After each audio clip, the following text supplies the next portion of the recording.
వ్యవసాయం అంటే కష్టమే కాదు, సరైన పంటలు ఎంచుకుని శ్రమిస్తే మంచి లాభాలు సాధ్యమని నిరూపిస్తున్నారు బాపట్ల జిల్లాకు చెందిన ఓ రైతు. 25 ఏళ్లుగా వ్యవసాయాన్నే జీవనాధారంగా చేసుకుని ముందుకు సాగుతున్న ఈయన పంటల మార్పిడితో ప్రతి ఏటా లాభాలు గడిస్తున్నారు. ప్రస్తుతం ఆయన పొలంలో పసుపు పంట కోతలు జరుగుతుండగా ఈ ఏడాది గడ్డలు బాగా ఊరడమే కాకుండా మార్కెట్లో కూడా మంచి ధరలు లభిస్తున్నాయి. దీంతో ఈ సీజన్లో మంచి లాభాలు వస్తాయనే ఆశతో ఉన్నారు రైతు.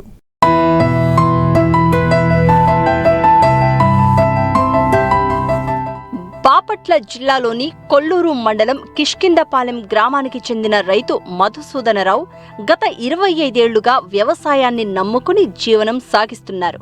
విభిన్న పంటలను సాగు చేస్తూ మంచి దిగుబడులు సాధిస్తున్నారు. ప్రస్తుతం ఆయన పొలాల్లో పసుపు పంట కోతలు సాగుతున్నాయి. ఈ ఏడాది పసుపు గడ్డలు మంచి పరిమాణంలో రావడంతో పాటు మార్కెట్లో కూడా మంచి ధరలు పలుకుతున్నాయి. దీంతో రైతు మధుసూదనరావు లాభాలపై ఆశలు పెట్టుకున్నారు. బాపట్ల జిల్లా కొల్లూరు మండలం కిష్కిందపాలెం గ్రామానికి చెందిన రైతు మధుసూదనరావు 25 ఏళ్లుగా వ్యవసాయం చేస్తున్నారు. పంటల మార్పిడి పద్ధతిని అనుసరిస్తూ పలు రకాల పంటలను సాగు చేస్తున్నారు. మొత్తం 22 ఎకరాల భూమిలో 8 ఎకరాల్లో పసుపు, 10 ఎకరాల్లో మొక్కజొన్న, మరో 4 ఎకరాల్లో కంద పంటను సాగు చేస్తున్నారు. పంటల ఎంపికలో మార్కెట్ పరిస్థితులు, నేల లక్షణాలు పరిగణలోనికి తీసుకుంటున్నారు. ప్రస్తుతం ఆయన పొలాల్లో పసుపు పంట కోతలు సాగుతున్నాయి.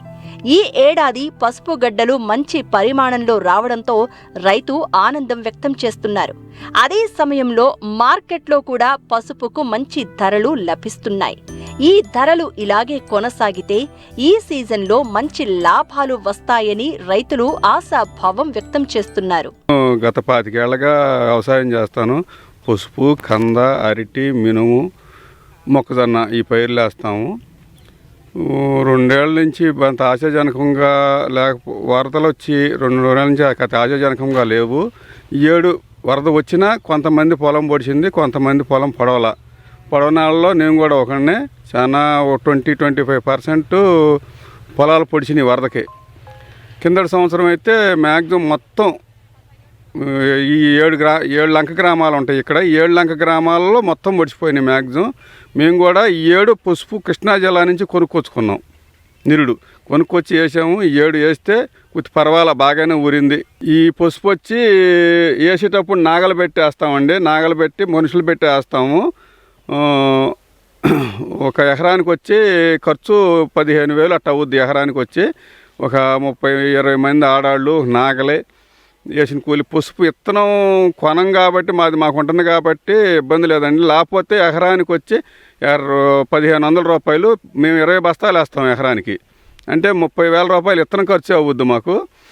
కూలి ఏదన్నా కానీ ఒక 15,000-20,000 కూలి అవుద్ది వేసినందుకు. అక్కడి నుంచి ఒక 30-40 బస్తాలు 30 బస్తాలు ఎరువు వేస్తాం. 10 సార్లు మందులు కొడతాం. 10 రోజులకి ఒక 10 సార్లు మందులు కొడతాము పసుపు వరకే.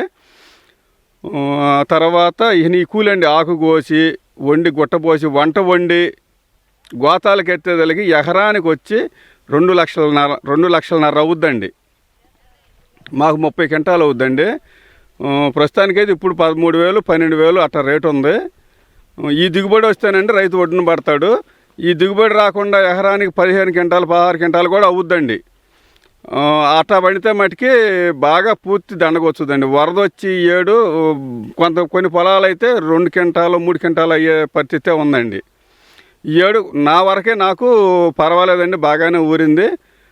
దిగుబడి కూడా బాగానే వచ్చింది. ఎకరానికి 30 క్వింటాలు అవుద్ది గట్టిగా. సాలుకి వచ్చి మేము 28 అంగుళాలు పెడతామండి. విత్తనం ఏమో 3 అంగుళాలు 4 అంగుళాలు గ్యాప్తో వేసేస్తామండి. విత్తనం వరాలంటే అదేనండి 25 అంగుళాల బోత్తో బాగా ఎడం పెట్టుకుని వేసుకుంటే మొక్క ఎడం పెట్టి వేసుకుంటే కత్తి మట్ట కట్టుద్ది. ఇవాళ మా ఆలోచన ఏంటంటే మేము రైతు వారీగా మేము ఆలోచిస్తుంది ఏంటంటే కొద్ది ఒత్తుగా వేస్తుంటే అటు 6 కొమ్ములు ఇటు 6 కొమ్ములు పుట్టిన ఎకరానికి వచ్చి 200 బస్తాలు 180 బస్తాల మధ్యలో అవుద్దని కొద్ది ఒత్తుగానే వేస్తున్నాము. మార్కెట్కి వచ్చేదలికి మేము ఇది వండి దుగ్గిరాలు వేసుకెళ్ళాలండి. దుగ్గిరాలు వేసుకెళ్తే దుగ్గిరాల్లో కూడా పర్వాలేదండి. అంతా ఎట్లా ఉంటుందంటే ఒక 6-7 ఉంటారండి బేరగాళ్ళు. వాళ్ళే కొనాలి, వాళ్ళే చేయాలి మార్కెట్ మొత్తం. వాళ్ళు మనం ఎత్తుకెళ్తే వాళ్ళు ఒక్కోసారి గిరాకీ పడతారు, ఒక్కోసారి వాళ్ళు పాడరు, తిప్పి మళ్ళీ పక్కనే పెట్టేసి మళ్ళీ వారం రోజుల తర్వాత మళ్ళీ వెళ్ళాలి. అట్లా బాగా ఇబ్బందిగానే ఉందండి. ఇవాళ అట్లా యార్డుకి వెళ్ళి ఇబ్బంది పడతాం ఎందుకులని చెప్పి ఎవరికాళ్ళు చాలల్లోనే రైతులు బేరగాళ్ళు మారు బేరగాళ్ళకి అమ్మేస్తున్నారండి.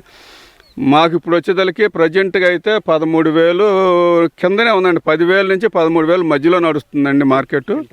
హార్టికల్చర్ నుంచి అయితే పసుపు విత్తనానికి మాకు ఎకరానికి వచ్చి 8,000 రూపాయలు ఇచ్చారండి, సబ్సిడీ ఇచ్చారండి. 7 పర్వాలేదండి, బాగానే గవర్నమెంటు బాగానే చూస్తుంది. పంటల మార్పిడి విధానాన్ని అనుసరిస్తూ మార్కెట్ పరిస్థితులకు అనుగుణంగా సాగు చేస్తే రైతులకు లాభాలు సాధ్యమని మధుసూదనరావు వంటి రైతులు నిరూపిస్తున్నారు.